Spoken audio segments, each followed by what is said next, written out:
Selamat datang di Novel Bersuara.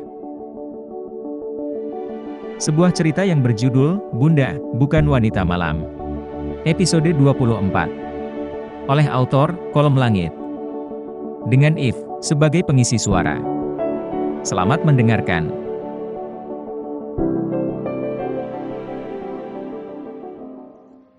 Setelah mengadukan perbuatan Wira pada opanya, Lila pun tertidur lelap. Pria parubaya itu masih betah duduk di sana dengan memandangi wajah polos Lila. Tangannya terulur membelai puncak kepala gadis kecil itu dengan seulas senyum teduh yang menghiasi wajahnya. Dalam pikirannya, jika saja anak Wira ada bersama mereka, mungkin ia sudah sebesar Lila. Namun sayang, keberadaan cucu yang telah lama dicarinya itu belum menemukan titik terang. Ayah baru saja akan keluar dari ruangan itu saat Via baru datang dari ruangan dokter. Seperti biasa, ia akan menunjukkan senyumnya. Ayah sudah mau pergi. Maaf aku merepotkan ayah. Aku tadi agak lama di ruangan dokter. Tidak apa, ayah sangat menyukai Lila. Dia anak yang kuat. Ucapnya diikuti anggukan oleh Via. Via, bisa kita bicara sebentar? Ada apa ya? Ayah memberi kode pada Surya agar meninggalkan mereka berdua di ruangan itu.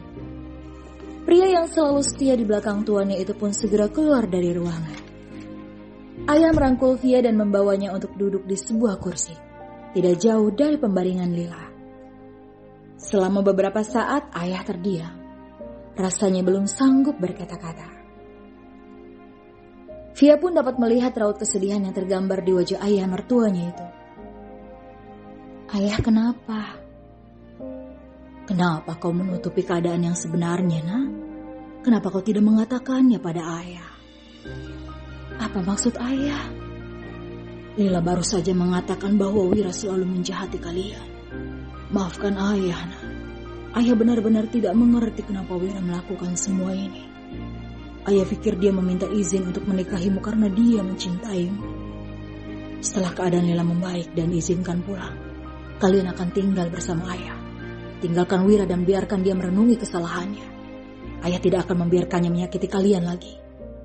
Kau berjuang sendirian merawat Lila, bahkan mengorbankan dirimu sendiri. Cairan bening mulai menggenangi bola mata Via. Walaupun ia berusaha menahan, namun tetap saja berguguran membasahi wajahnya yang polos tanpa makeup. Ia teringat semua perlakuan Wira padanya sejak hari pertama pernikahan mereka. Bohong jika Via tidak merasa sedih dan terluka.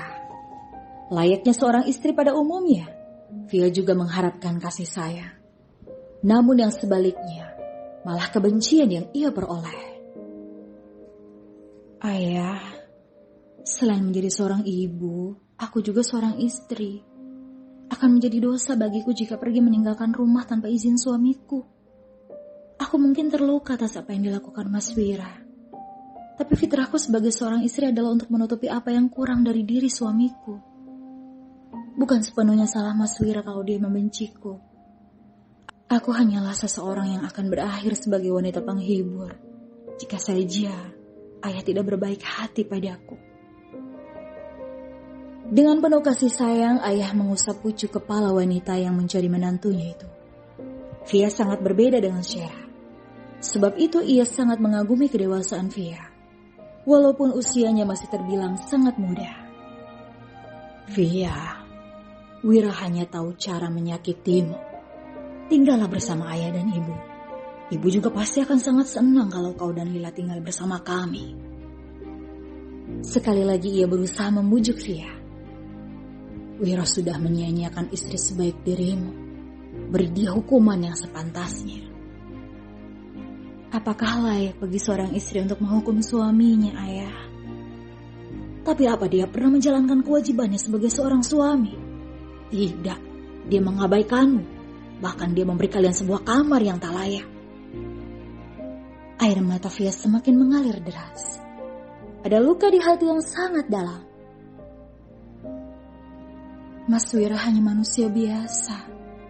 Dia bukan malaikat yang memiliki kesempurnaan. Selama aku masih menjadi istrinya, maka kewajibanku adalah berbakti padanya. Hati seorang Tuan Gunawan begitu terenyuh mendengar ucapan Via. Ia merasa beruntung memiliki seorang menantu yang diselamatkannya beberapa bulan lalu dari sebuah tempat hiburan. Sejak pertama kali bertemu, ia begitu kagum pada sosok Via. Terlebih, saat Via yang malam itu sangat ketakutan menceritakan padanya penyebab ia rela masuk ke dunia hitam itu. Sungguh, Via seorang wanita berhati mulia baginya. Betapa bersihnya jiwamu, Nak. Kau layak untuk bahagia. Di sisi lain, Wira dan Bima baru saja tiba di sebuah sekolah pesantren yang disebutkan Sera, yang merupakan lokasi di mana ia membuang bayinya. Begitu tiba di ibu kota, mereka langsung menuju tempat itu. Bahkan, Wira belum sempat pulang ke rumah.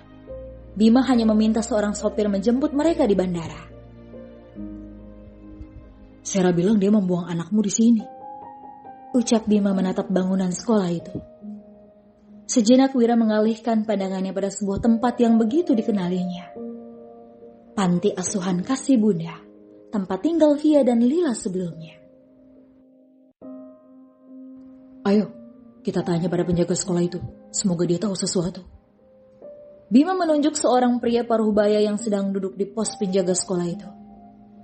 Tanpa banyak berpikir lagi, mereka menghampiri pria itu untuk bertanya, dengan harapan akan ada petunjuk mengenai keberadaan anak Wira. 4 tahun lalu memang ada seorang bayi baru lahir yang ditemukan di depan gerbang sekolah. Yang menemukannya pertama kali adalah seorang gadis muda. Dia membawa bayi itu ke panti asuhan yang ada di ujung jalan sana. Jelas pria penjaga sekolah itu sembari menunjuk sebuah panti asuhan yang hanya berjarak beberapa ratus meter dari sekolah itu. Bahkan bangunan panti asuhan itu dapat terlihat dari tempat mereka sekarang duduk. Wira membeku, hanya tatapan yang terarah pada Bima. Ada perasaan antara sedih dan bahagia. Setidaknya ia telah mendapatkan titik terang mengenai keberadaan anaknya. Namun, ada pula kekhawatiran jika saja bayinya telah ada yang mengadopsinya. Bima menepuk bahu Wira yang membuat lamunan lelaki itu buyar seketika. Ayo Wira, kita ke panti asuhan itu. Bima menatap pria paruhbaya di depannya. Terima kasih Pak, informasi ini sangat membantu. Sama-sama, kalian bisa menanyakan tentang bayi itu pada pengurus panti, namanya Bu Retno. Wira mengangguk pelan. Ia mengeluarkan uang yang ada di dalam dompet tanpa menghitung jumlahnya, lalu memberikan ke tangan pria di depannya. Terima kasih banyak. Ini untuk anak Bapak, semoga bermanfaat.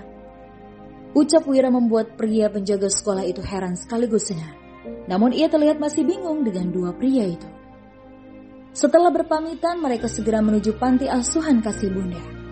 Wira sudah terlihat sangat tidak sabar untuk menemukan anaknya. Itu panti asuhan tempat Via dan Lila tinggal, ucap Wira.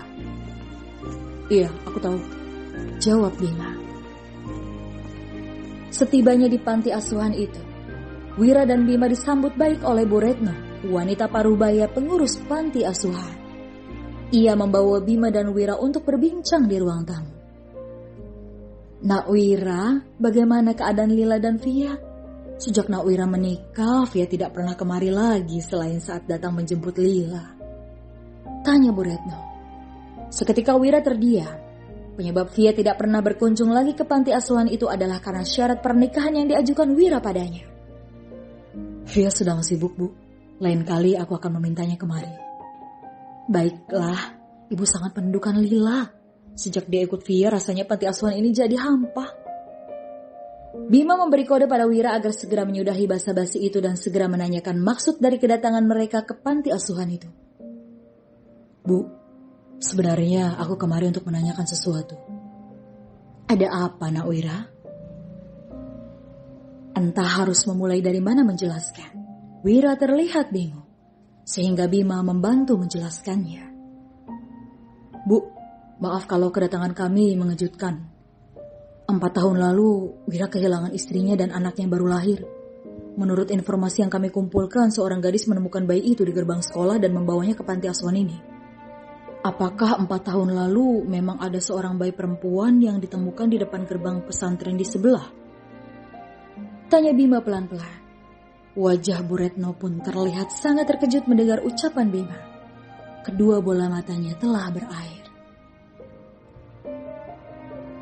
Seorang bayi? Tanya Bu Retno diikuti anggukan oleh Wira dan Bima. Iya Bu, bayi itu adalah anakku dari istri pertamaku. Dia membawa anak kami pergi. Menurut pengakuannya dia membawa anak kami di depan gerbang sekolah.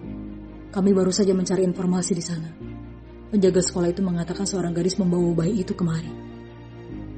Masih dengan sisa keterkejutannya, wanita itu mengusap air matanya.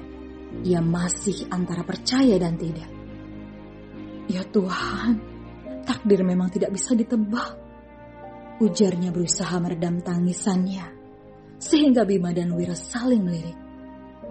Bu, apa anakku masih ada di sini? Atau sudah ada yang mengadopsinya? Ragu-ragu Wira bertanya. Bu Retno mencoba meredam tangisannya yang tertahan. Sebelum akhirnya berkata, jika bayi itu yang Nak Wira maksud, maka dia adalah Lila. Via yang sudah menemukan Lila di dalam sebuah kardus 4 tahun lalu. Dan sejak saat itu Via menganggap Lila sebagai anaknya sendiri. Wira kembali membeku. Dengan air mata yang mengalir begitu saja. Tidak ada sepatah kata pun yang sanggup terucap dari bibirnya. Dadanya pun terasa penuh sesak. Teringat semua ucapan kasarnya pada Lila dan juga Via. Kau pikir rumah ini panti asuhan? Jadi kau bisa membawa orang seenaknya tinggal di sini? Kalau aku sudah bilang tidak, artinya tidak. Aku tidak mau kau bawa anak harammu itu untuk tinggal di rumahku. Lalu, kalau bukan anak haram, apa namanya? Kau belum pernah menikah. Lalu bagaimana kau bisa punya seorang anak kalau bukan dari hasil hubungan gelapmu? Baik, kau boleh bawa anakmu tinggal di sini. Tapi ingat, dia tidak boleh berkeliaran di rumah ini. Tempatnya adalah di kamar belakang bersamamu. Kenapa anakmu terus menangis? Apa kau tidak tahu kalau suaranya sangat mengganggu? Siapa yang mengizinkan kamu bermain di sini? Aku kan sudah pernah bilang, aku izinkan anakmu tinggal di rumah ini, tapi aku tidak mau dia berkeliaran dengan bebas. Lila sayang bunda. Tidak apa-apa kalau Lila tidak punya boneka princess. Lila kan sudah punya boneka yang bunda kasih. Bunda, Lila mau pulang ke panti aja. Lila tidak mau tinggal di sini. Om Lila jahat dan galak. Mengingat semua kesalahannya, ia hanya dapat menangis dan menangis dalam penyesalan. Bersambung.